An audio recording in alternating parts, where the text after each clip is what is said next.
भंगिया धतूरा में कौन सुख मिले।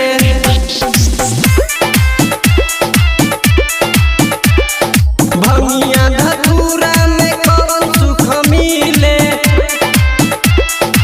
डमरू वाले बाबा की विकास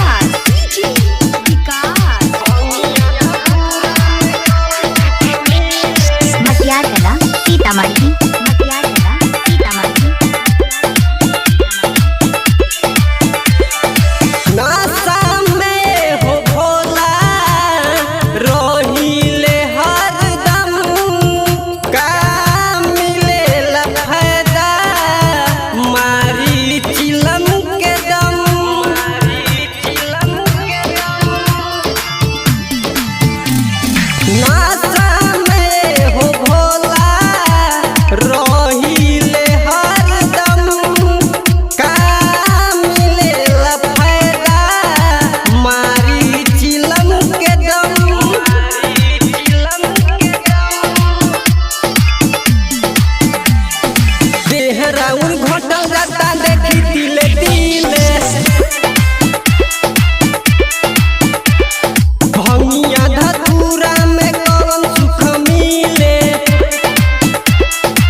चंदन प्रेमी के देखी लगाबो तारे अर्जी छोरी कोइल धुआं धुआं मोटो ताए नरजी।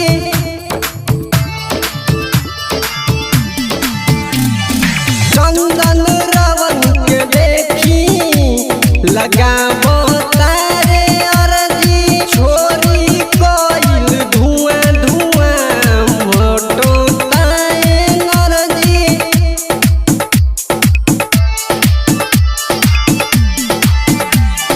भंगिया धतूरा